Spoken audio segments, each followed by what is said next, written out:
Hi, everyone. Thanks for taking the time today to take a look at Business Central. In this webinar, we're going to be talking about the move from the Microsoft journey, the move from Dynamics GP to Dynamics 365 Business Central. My name's John Smith, and I'll be taking you through the presentation today. Many of you I know, and I hope you're all doing okay and navigating through this crazy time. Exciting that we're hopefully on our way out of it.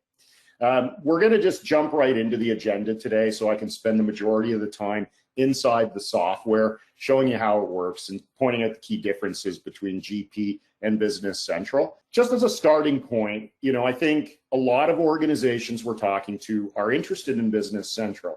And one of the primary drivers of it is this idea of cloud adoption and the roadmap the organization has to start moving business applications into the cloud. And, there's three really big drivers for the cloud movement. I'm sure you're aware of them. The first and foremost, it allows us to stay current on the latest technology. What does that mean from a Microsoft D365 Business Central perspective? Well, what it means is Microsoft releases 2 releases every year. And on this modern lifecycle platform, we're doing a spring release and a fall release, and you're automatically updated when you're in Business Central. So there's no more sort of every 3 years planning an upgrade. It's an ongoing process, and you're always on the latest version.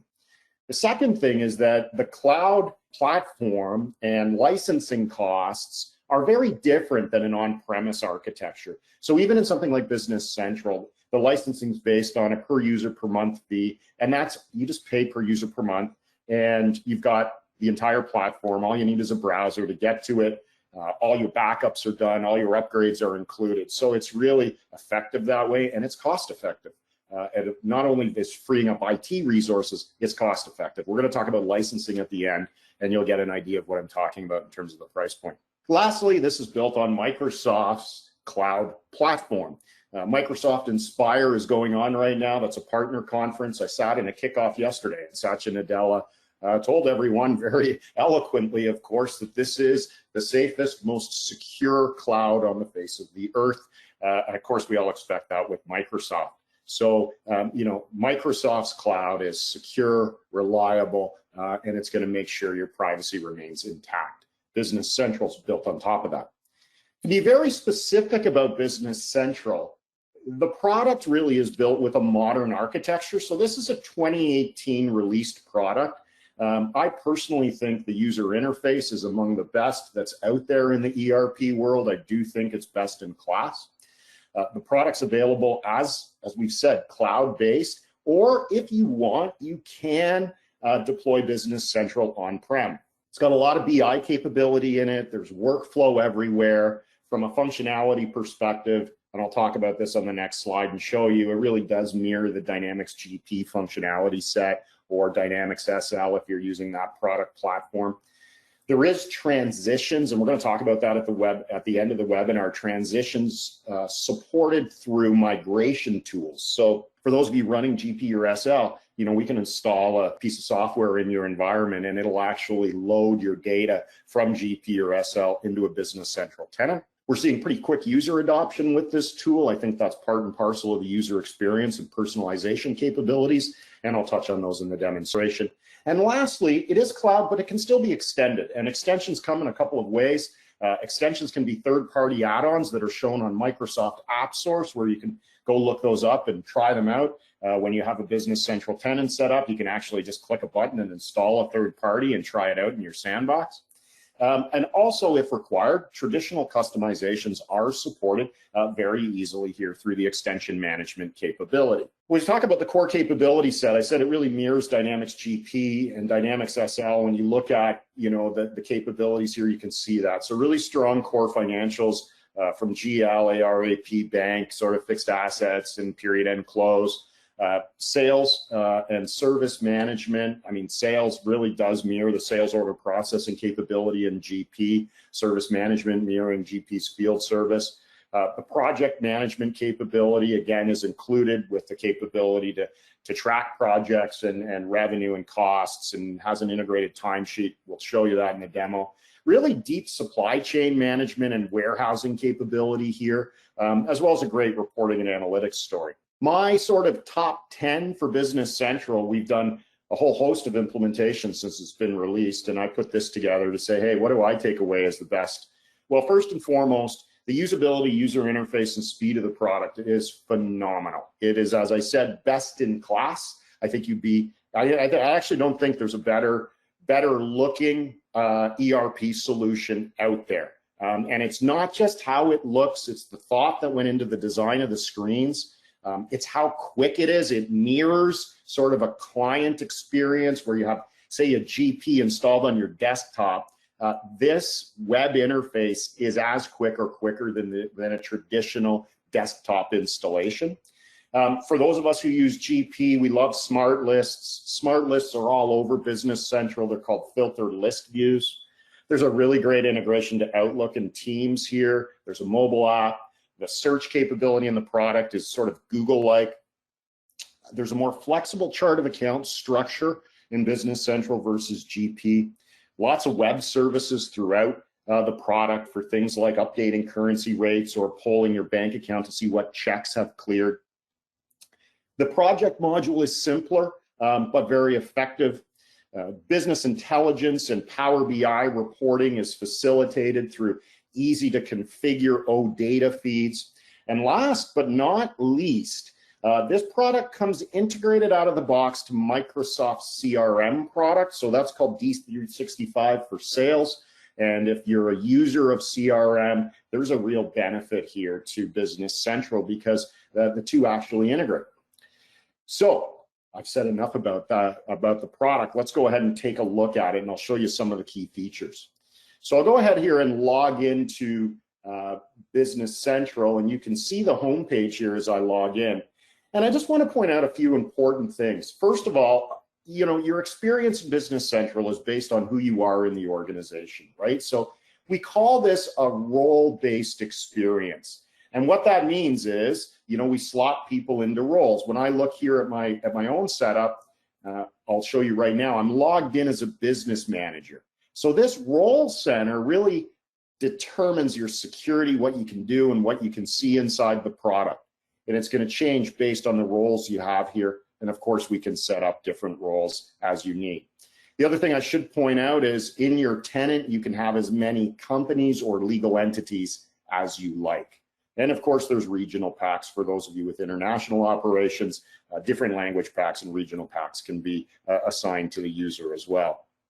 Now, when you look at the product and the homepage, just scroll through here for a second. You're going to see key activities. You're going to see highlights that have things like dollars, overdue sales and purchases, ongoing open quotes and orders and invoices, POs and invoices. We've got unprocessed payments. We've got things like approval requests through workflow, timesheets if you're using that. And of course, lots of charts and graphs that show us, for instance, sales or I like this one a lot, favorite accounts. Maybe it's the finance guy in me, but I think we all probably have accounts that we watch very carefully and we'll watch their balances. And this is just a nice feature to have on your homepage, as is the ability to do a simple little trial balance or P&L right from here. The other thing I'll point out is that all of these things share something in common. When you click on them, they drill down to the transactions. And when I clicked on overdue sales invoices, what I'm looking at right now is what we call a filter list view. So this is like Business Central's version of a smart list. We clicked on a number, it took us to a list view. And these list views are really nice because first of all, on any list view in the application, you can easily just drop it to Excel. But secondly, from a list view, you can take actions. So in this case, when I'm looking at invoices, if I want to see the invoice, I just click on it and it opens up the invoice and I can see, hey, that outstanding invoice is for this customer and it related to some project completion metrics. It's $900,000 what that one was. The other thing the list views do is they allow us to filter. So for instance, I can come in and create filters and save them just like a smart list. And you can see here, I did another one. Here's some US dollar invoices just filtered on US dollars. Here's another one I did that showed invoices for the administration department. And that's a really nice feature to be able to add filters, save them. And again, it's exactly the same functionality as a GP smart list. So really great way to just navigate around the system. And likewise, wherever you are on this, you can drill down. So, you know, if I was looking at, I don't know, accrued payables balances, I can click here and it'll take me to the transactions that are hitting accrued payables, who posted them, for instance, and, you know, I can scroll across here and actually look at, hey, the dollar value that went in there. If I wanted to go back to the original entry, I can just click find entries and I can see, hey, you know, this came from a journal entry, and I'll go click that and I'm back to the original journal entry that, you know, showed up that fed numbers into my favorite account balance. So just really easy to navigate around. You'll also see, just as I touch on the user experience, as I click on buttons today, watch how quick the product reacts. And, you know, small things have been really thought out here. Like this screen that I'm on, I can shrink it, I can expand it, you know, I can pop it out in its own specific separate window if I want to. You know, I can close that and go back. So, you know, really just nice, easy navigation. The modules are just clean and set up here. If you want to see what your role center has access to, you click on this and it'll show you, you know, all of the different things that your role has. And again, you just click on a link and it takes you to places like a general journal entry, for instance, and I could say, okay, and, you know, hey, let me go look at my default general journal, and, you know, hey, this is what they look like in here, our traditional debits and credits, and, you know, we make sure they're balanced in total before we post them. Anywhere in the system, if you're on a page and you want to save it as a favorite, you just bookmark it, and that bookmark at the top of the page means it's going to be saved on your home page, and you can quickly navigate back to that anytime. You click here, and this is where you'll see all your saved favorites. There's the general journal one I just did. So you'll see as we go through this, lots of nice navigation features. Now, before we sort of get into just the functionality of the product, there's a couple other things I want to show you. So we said Business Central integrates with Outlook. What does that mean? Well, I opened this up on my screen and I got an email from a customer. Because we're using Office 365, we can install the Business Central add-in. And what that means is that I immediately get contact insights.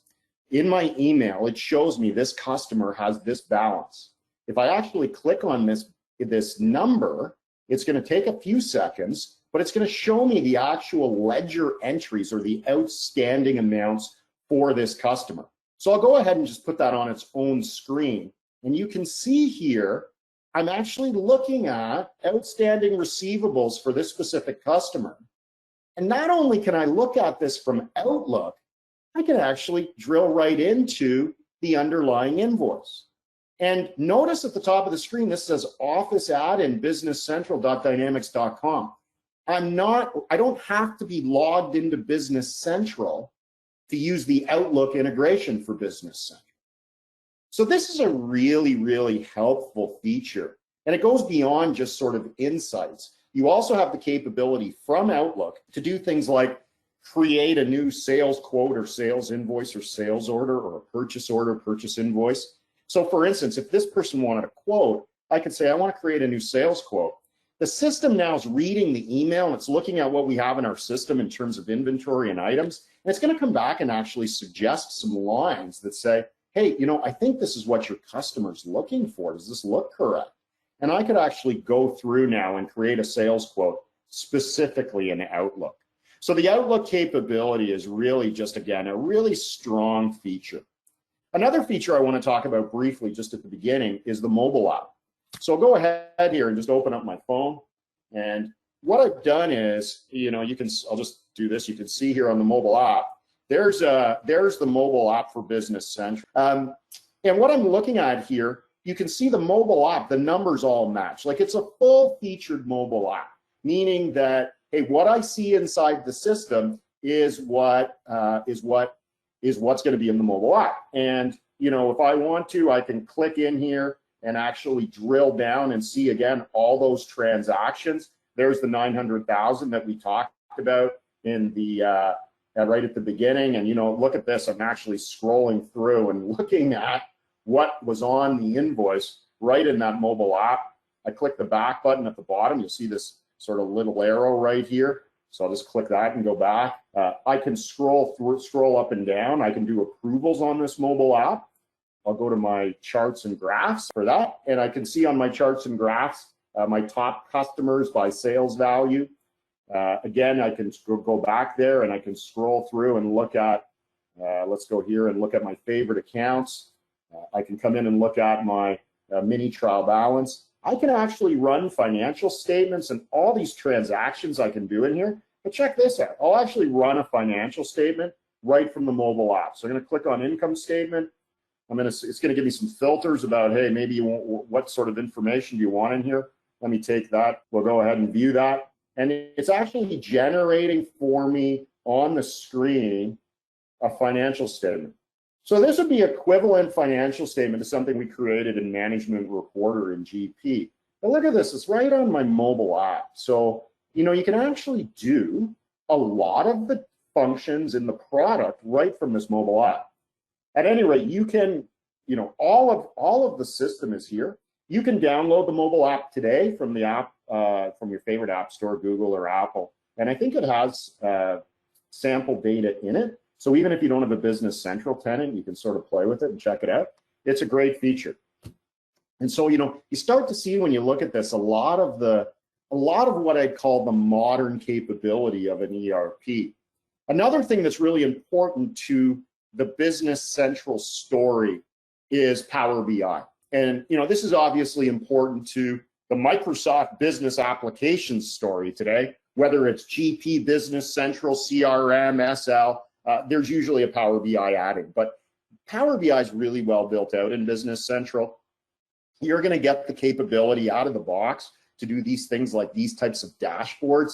This one, in fact, ships with the product. And again, just really easy to use, nice way to present financial information. You can drill down on things like in Power BI and say, hey, where's that number coming from? And you can do more traditional charts and graphs, or, you know, you can go back and have the visuals. And, you know, this works across the application. So again, just a really strong core capability set here in terms of, you know, Business Central and what we do within the product. So let's navigate back to where we were, and we'll talk a little bit more now about the product functionality and some of the keys to understanding BC versus GP and SL. So we'll take a look first at the chart of accounts. So in Business Central, your chart of accounts, the way it's built is we build it with categories, and we build the categories link into the chart of accounts. And so when we look at a sort of straightforward chart of accounts, you'll see here that you can group accounts in segments. If I look at accounts receivable here, let me go full screen here. If I look at accounts receivable, you'll see in accounts receivable that we started on 13,000 and we ended on 13,400. Now, if I just shrink that back down a bit, you'll see that's what we call a beginning total, and that's an end total. It just means that we've created a start and end point for the group of AR accounts. The accounts we post to are the accounts listed as posting accounts. The nice thing here is that these totaling accounts accumulate the values from the beginning and in the range. And you can use these totaling accounts in your financial reporting. You can use them as a favorite account on your favorite accounts piece on the homepage. You can actually just click into this guy and it'll show you, hey, here's all the transactions in a nice, in a nice filtered list view, making up that all of those values. And again, these filtered list views are great because you could just open that directly in Excel. So the chart of accounts is a really straightforward, really easy to use and smart layout. I mean, one of the other features I think that's really good in the chart of accounts is something simple like you can renumber accounts. Look at this one. We were doing a demo yesterday and somebody's asking me how crazy can you make the account? So I added a bunch of B's to it. Let me just go take those out. Let's just make it this. Suppose I want that to be the new account number going forward. When I tab off of it, it says, do you want to rename the record? I'll go ahead and say yes. And in fact, what's going to do is spiral through history and update that. And now that GL account number has been updated. So the chart of accounts, straightforward, flexible, easy to use. It's also got another piece to it that's important to understand. It's supported by what we call financial dimensions. Financial dimensions are the way we break down the business, the organization, the purpose, how we report. This is very useful for profit-seeking and nonprofit organizations. Oftentimes, I think it's, especially in the nonprofit world, much more flexible than GP because, if you live in this nonprofit world, as any of you on the call know, you have stakeholders who have different reporting requirements. They may be funders, they may be donors, they may be program initiatives that have to be reported and supported. And the nice thing is you can create as many dimensions here to track those things as you like. These are sort of your other segments in the sort of multi-segment GP structure. These are the other segments: department, business unit, division, project, location. And these are all supported when you create them. You create values within them. So for the department, we have administration, production, and sales. What do we do with these things? Well, we want to make sure our resulting journal entries and general ledger entries carry these dimensions. But Business Central makes it easy to auto-assign them so that we're not always relying on someone to pick the right dimension as they put the transaction in the system. How do we do that? For instance, if we have a customer list, we could say on a customer like Trey Research here, who's a sample customer of mine, that anytime we use Trey Research in an invoice, in a credit situation, the customer group medium and department administration will always be posted on the journal entry because they're defaulting from the customer. And so we default dimensions from master data like customers, vendors, items, projects, and they land on the transaction. Of course, we can also tell the system that anytime we do a journal entry, hey, we require that. So when I go back to our chart of accounts, it's a really interesting way to think through things is that, you could have, for instance, I'm going to find maybe a sales account in here. And there's a nice search feature at the top of the page. Why don't I just use that? I'll just click on sales. All right, so let's say we have job sales. I'll go into the job sales GL account, and under this account, I have dimensions. And what I can do here is I could say, well, anytime somebody charges revenue into the project or job sales, I want to make sure we have a project dimension. So set this as mandatory. And so what it's doing is saying, okay, well, now in the future, anybody who wants to charge anything to $42.50 has to include the project dimension. And hopefully what we can do is default that from a customer, vendor, item, or project. And if we can't default it, the user's going to have to enter. So it's really that simple, and it's really straightforward. What you get at the end of the day is some great reporting. So we ran the financial statements on the mobile app, but let me just try that again for you here on the main browser. And one of the things you'll see is that when I run the statement here, just run one unfiltered, and we're getting our traditional P&L. And just like Management Reporter, you can control the layout of this and how things group up and how they're presented. One thing I'll point out is that when you categorize your GL accounts in Business Central, you can click a button and literally 5 seconds later, your income statement, balance sheet, and statement of cash flows are built for you based on your GL account setup. And of course, you can change them, add to them, create new versions of that, different layouts, all that good stuff. So easy to get a financial statement, but the value of the dimensions, just to be clear, we'll go back to that same statement again. And this time I'm going to say, hey, put a department filter on it. So now I'm running the P&L just for the administration department. And when you go ahead and run that, guess what? Different numbers appear, and you'll see right at the top of the page here, it's filtered on administration. And of course, you can take and save these to Excel or PDF. You can print them from screen, all that good stuff. So, really easy to use and a really nice multi-dimensional capability in Business Central. Another thing that we like to talk about is just the basics of the system, right? So, we just touched on customers. So, we create customer lists the same way you create customers in GP, same way you create them in SL. When you open your customer master, you have a customer number and a name and, address fields. And there's some setup related to invoicing and payments.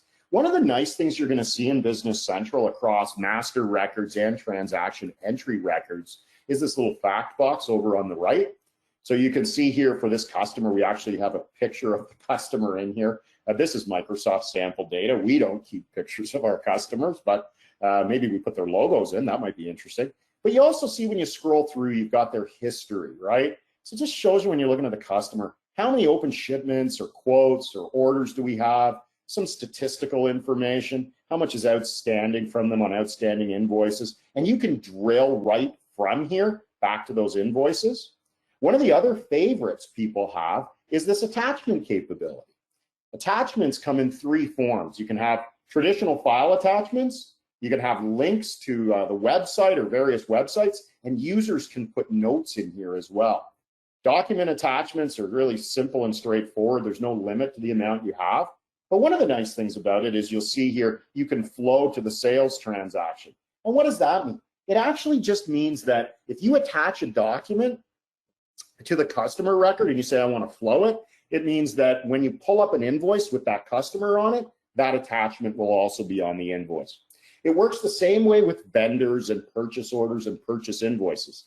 Say you had a purchasing contract with a vendor, put it on the vendor master record. When you open a purchase order, that contract will be there. When you create an invoice from that purchase order or just create a straightforward vendor invoice, that attachment will be there. So really nice capability there. And what you'll see is that the sales side of Business Central is just a mirror of the purchasing side, or the purchasing side is a mirror of the sales side. However you want to look at it, they're just, one's going out to a customer in one direction, one's going to a vendor in the other direction, but the forms themselves work the same way. A little bit more about the user interface and why I like it. So I can turn this fact box off, right? I can collapse these panels so that I'm just looking at, tabs that may be useful. When we collapse panels, you do get a summary of just the key data that's within those panels. So address and contact, I can expand it, I can collapse it. Also, when you expand a panel, there's this show more, show less feature. So I'll go to show more here, and let's just say, you know what? I'm looking at this and, we don't really need to track language codes for our customers. It's not something we're going to do. Well, watch this feature. This is a really amazing feature for a web app. I can come into personalize, and I can go down to that language code, and I get this little triangle. I go ahead and click on that and click hide, and the language code disappears, and I click done. Now, every time I come back to the customer card, I don't have to look at the language field. I'm never going to see it again. And in fact, you can do this on an administrator basis through something called design. And when you do it as an administrator through design, it does it for all users in the system. It's not just taking away or hiding fields that it does either. The other thing you can do is add fields. So if I click on add fields, now you see I've got a whole bunch of different fields that I might want to add in here. And maybe what I want to do is just say, hey, let me pull in a responsibility center because that's something that we want to look at and assign. So I've added that to the card, and now it appears. This is another really great feature inside the product. The other thing you probably wouldn't be aware of, but I'll point it out as we go, is that there's no save button. As you change things in Business Central, they're just automatically saved, and it'll show you at the top of the screen that it's saved. Your data is saved now, and the page can be closed. You don't even need to even think about it. It's just as you add something, as you type something in, it auto saves. Scrolling through to another customer, really easy just to navigate through this system as you see. So, this is all part of why I say user interface, user experience, speed, amazing work here by Microsoft in this web application. So if we have a customer, what does an invoice look like? Let's just go ahead and pull up an invoice. Hey, I've got one out here for School of Fine Art. I can go ahead and filter on those and hey, maybe look at them in descending order. Here's one we just did for Intercontinental Hotel Groups. This is one we were doing yesterday. We were just doing some practicing. You can see it's a big invoice for $32 million. this, this shows you the invoice form. And one of the things I like to point out about the invoice, about the purchase invoice or the sales invoice, is what it comes down to is lines, right? So you have your header, who's the customer, but then what we're looking at are the lines that are on the invoice. And lines and how you bill a customer or how you enter an AP invoice, which I'll show you in a second, is based on either GL accounts where you say, okay, well, I'm charging this installment to, a GL account, 45,000, which is consulting fees. Or what you would have is you'd be selling an item and you'd be saying, okay, well, I'm selling, hey, I've got this item list of all the things we sell with prices on it, and I'm going to sell the customer one of those. Once you've done this, then what happens is you've got an invoice saved in the system. It'll total it up. Of course, it has taxes and keeps track of taxes and calculates taxes and all that stuff where taxes are used, and you're subjected to sales or purchasing taxes. And so then what happens is you say, well, I'm going to post this. What does posting look like? Well, here's a nice feature in Business Central. You can click Preview Posting. And when you do Preview Posting, it'll come back and tell you if there's an error. Like, look at this one. It says, hey, John, you forgot about the project dimension. Remember, you said project is required. You're trying to post something to an account where project is required. You haven't put the project in. So I could put it in, I can put it in any place, but I'll put it just here and say, okay, yeah, I forgot it. Do you want to update the lines? Sure. The project's now on there. I'll go back to posting and preview posting. And this time I expect it to work. And it's going to show me now, okay, based on what you want to do, you're going to get a customer ledger entry, a job ledger, a detailed customer ledger, and a journal entry. The journal entry that results from this invoice is going to be, hey, we've got consulting fees and we've got AR. So I expect we're going to see a debit and a credit, a debit to AR and a credit to consulting fees. One thing that's very different than GP is that there's no distribution button. The product is figuring out what GL accounts to post to, based first of all, whether you put a GL account here, and secondly, on posting setups that say, okay, the AR account is always this one. So it really makes it easy from a user experience to go through and use the product. Now, as I said, the flip side of sales is, of course, purchase invoices. And you know what? A vendor and a purchase invoice just look like the polar opposite of a sales invoice. So here's an AP invoice. Example of an AP invoice. Get my fact box, have some attachments that are here. Can click and see what's been attached. Okay, I can kill the fact box. I see the vendor at the top that we're using. I can see what we've purchased from them. And again, in this case, we're showing an item, but I could just be charging something to a GL account if I wanted to. If I try to do something and I get an error, the system will give me an error and tell me to refresh because I'm not allowed to do it. The same way posting works, I can come and preview the post, and when I look at it, it'll come back and tell me if there's any errors, just like it did on the sales invoice. But this is a really nice feature, and there's missing some inventory posting setup. When we have sales invoices or purchase invoices that are not posted, they just sit in a list view like this. Okay, so what this is, we're just looking at unposted AP invoices that somebody's entered in the system. Two things. When we create an AP invoice or a sales invoice or a new vendor or a new customer, we could invoke workflow and say, before we post this, it has to go through workflow. Workflows everywhere in the system. Journal entries, vendor invoices, purchase invoice, sales invoice, new GL account, new vendor, new customer, you name it. You've got the capability to route for workflow approval. If this has been approved and this is indeed a list, I can sort of think of this like a batch of unposted invoices. And rather than posting them one by one, I can use the post batch feature to come in and just say, hey, I want to grab a group of these and auto post those. And that's true of, big batch post them of purchase invoices and sales invoices. So, again, it mirrors how we do things in GP, just slightly sort of different interface, but same objective and same result. Another feature in Business Central that I think is quite strong is the project feature. And here I'll just show you a little bit about search as I go, navigate to project. First of all, in Business Central, projects are referred to as jobs. So if I just click and type, it's this Google-like quick response in search that comes back. So I can see here all the pages in the system. There's 26 that use the word jobs, 20 different reports with jobs in it, documentation out on Microsoft's documentation site related to this, and even 59 third-party apps that help improve the jobs process on the Microsoft App Source. I'll go to jobs here just quickly and just show you how this works. This is like, project accounting. We create a project master record. So let's take a look here at the Business Central implementation. And what I've got when I look at the project master record is a setup that says, hey, who's the customer?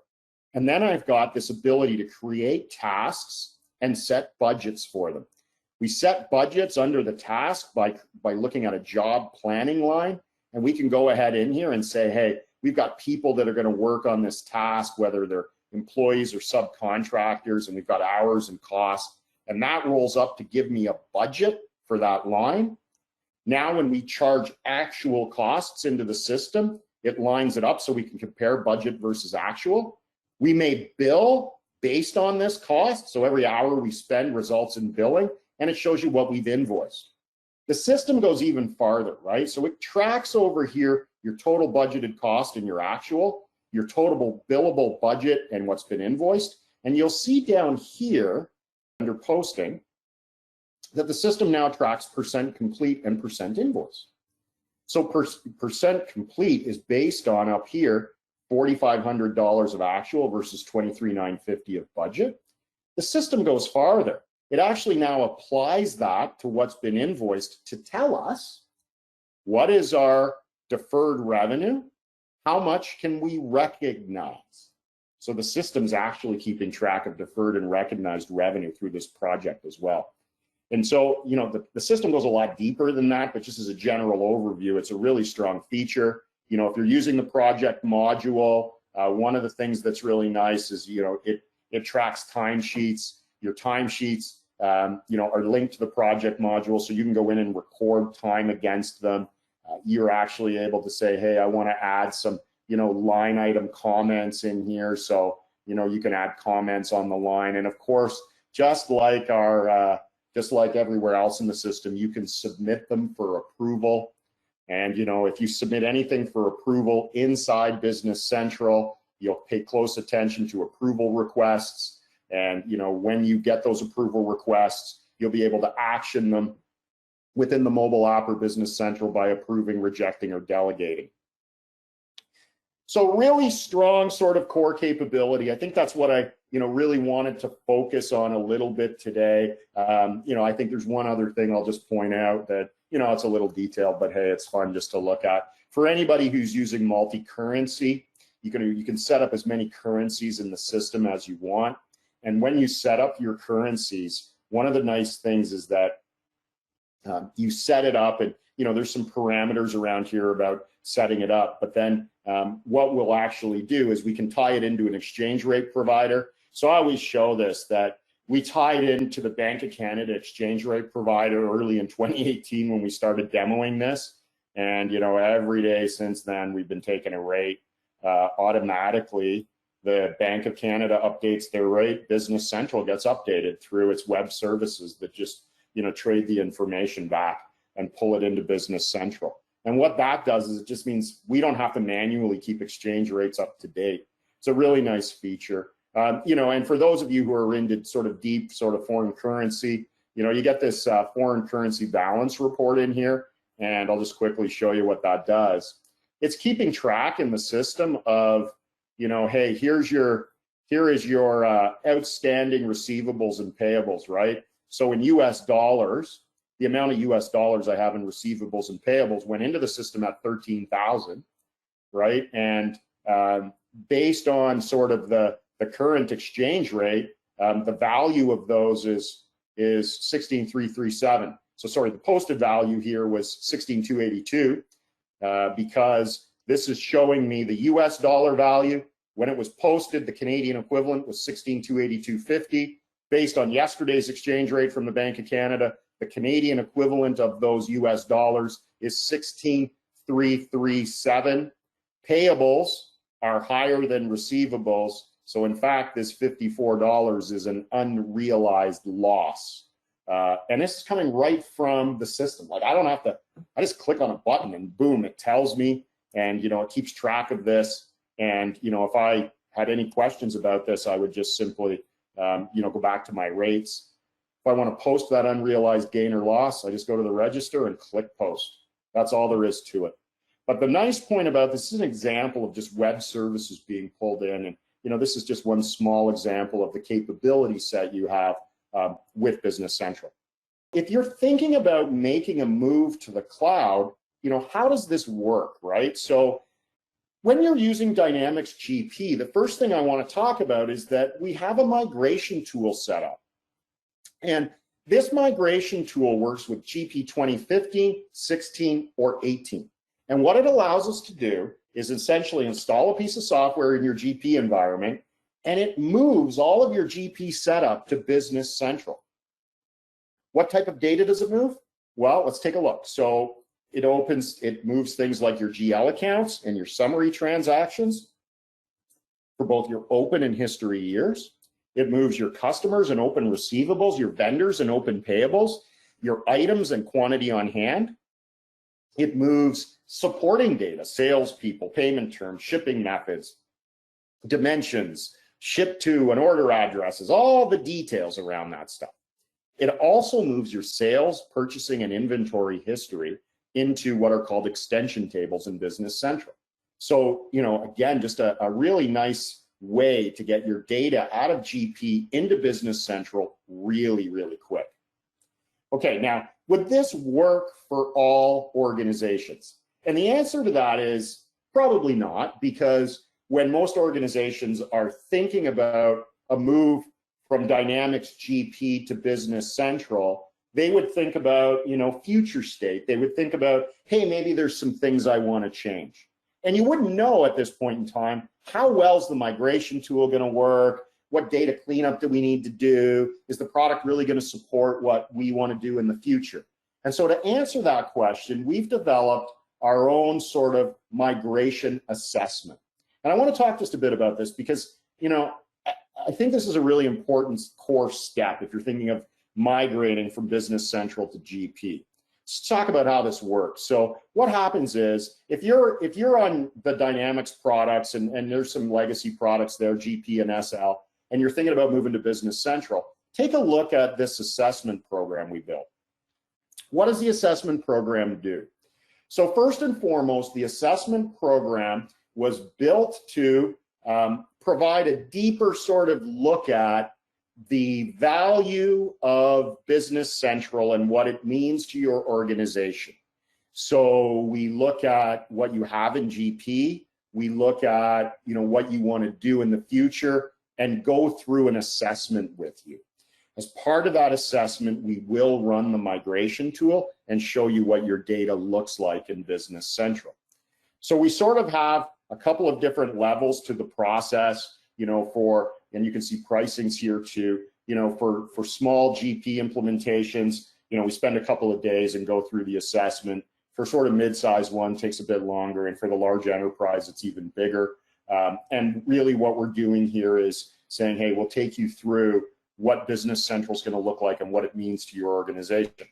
The process follows a few key steps. We start with a scoping or questionnaire. Now, if you're one of our GP customers at CRG, we probably know, a lot of details about you already, so this won't take too long, but we'll just make sure we've got all the preliminaries out of the way. And this covers things like what version you're on, what SQL database you have, what third-party products you have, what customizations or integrations you have. This is just important stuff we need to know going in. Then what we do is we say, let's get together with your finance, accounting, and IT folks and go through some stakeholder workshops. Let's really understand what you're trying to accomplish in the future as an organization and where maybe you see areas of improvement or wish list items or things you want to change. And we talk through those. After that, we come back and do what we call a fit gap analysis or solution assessment. And part of that is for us to sit back and say, we now understand the organization's requirements. We understand what they're doing inside Dynamics GP and how they're using it.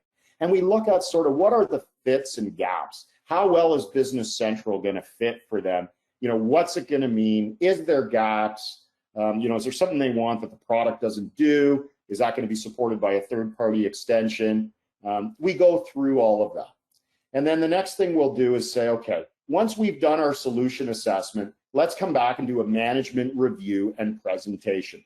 And so part of that management review and presentation is basically to say, look, in the management review, this is what it means. You know, this is where it fits. These are the gaps. If there's gaps, this is what you would consider to close the gaps. This is how your data looks. We'll actually migrate. We'll run the migration assessment. We'll create a trial site of Business Central for you and let you take a look at your data in Business Central. That also informs us as to, you know, the quality of data and the data cleansing effort that's required. And we'll also lay out for you at that point what the costs are. You know, what are the implementation fees going to be like? What does licensing look like? So at the end of the assessment program, you really have a really detailed view, a roadmap, and understanding of exactly what it's going to take to move from GP to Business Central. So this is a big part of it. But the other part of it is licensing, right? So what does the product cost? And so I think this is another important piece, that inside Business Central, it's really simple pricing.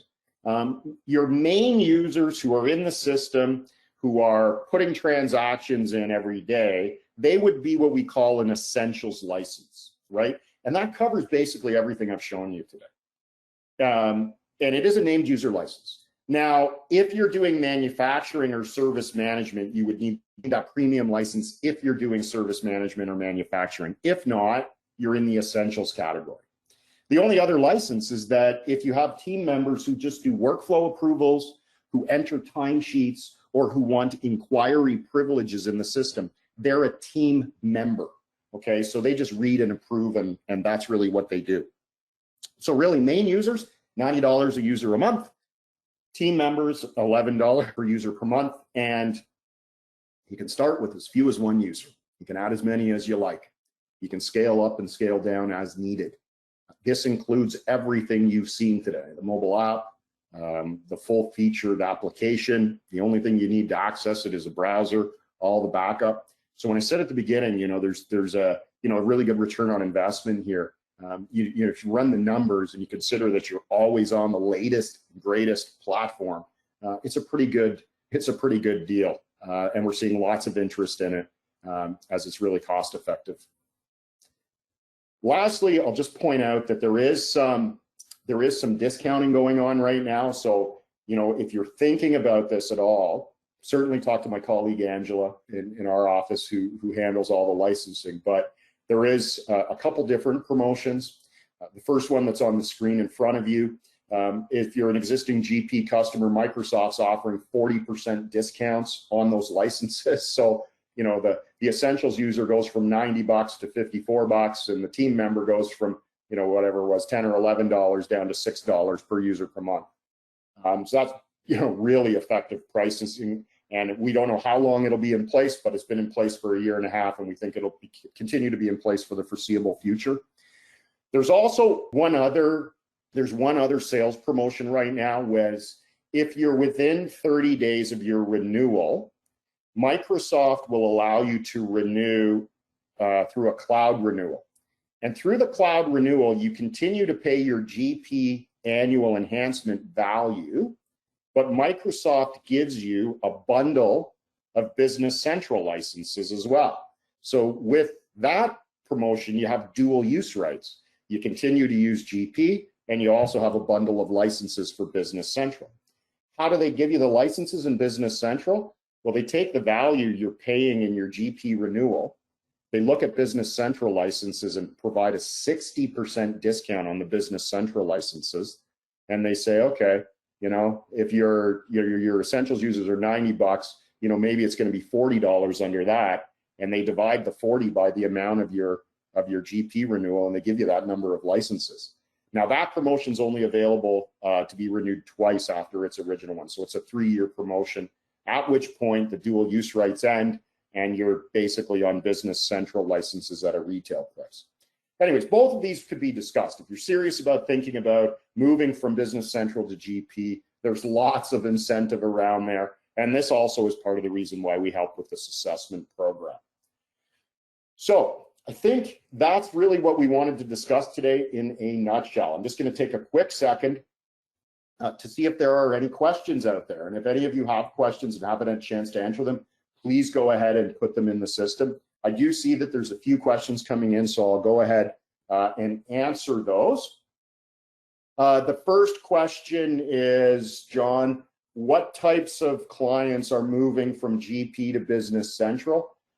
Really good question. The answer is all kinds. So we've moved the small nonprofits, we've moved large distributors to Business Central off of GP. It's basically, there's no straightforward answer to an organization type or size. It's all organizations and all sizes. And, you know, one thing I think they have in common is in most cases, in 95% of the cases, they're taking the cloud version. So that tells me that, you know, they're really interested in moving from on-prem to cloud because 95% of them are doing the cloud tenant versus the on-premise deployment. Another question is, on average, how long does it take to do the migration? So again, that depends a little bit on the scope and scale of your operation. And as well, it depends on what you want your future state to look like. So it could be as simple and straightforward as sort of a 2 to 3 month process on the small side. And on the large, and that's elapsed time. It doesn't mean 2 to 3 months of our time straight. It means elapsed time. And on the larger side, it could be as high as like 6 to 9 months or even 12 months if you're a large GP client. And that, you know, that's sort of just a good guideline. But certainly our assessment program would help point that out.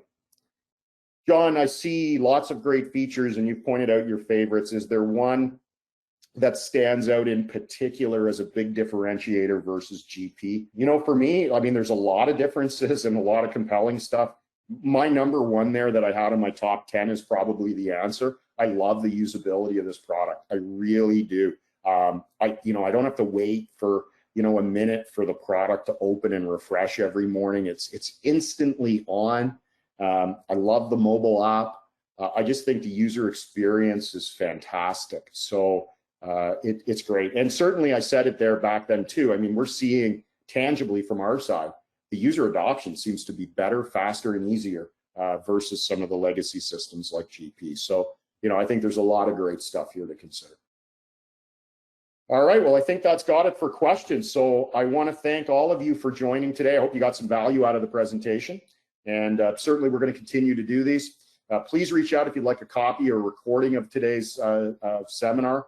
We'll make sure we get it to you. And if you have other colleagues that want to see Business Central in action, we continue to do these webinars on a recurring basis. Please invite them. If you're interested in an assessment program, we've got questions on licensing, please reach out to us. We'll get back to you with all of the details. Other than that, I wish you a great day. Hope you all are doing well. Stay well. Hope you get a chance to enjoy some summer vacation, and hopefully we'll be able to see each other in person again real soon. Thanks very much. Bye-bye.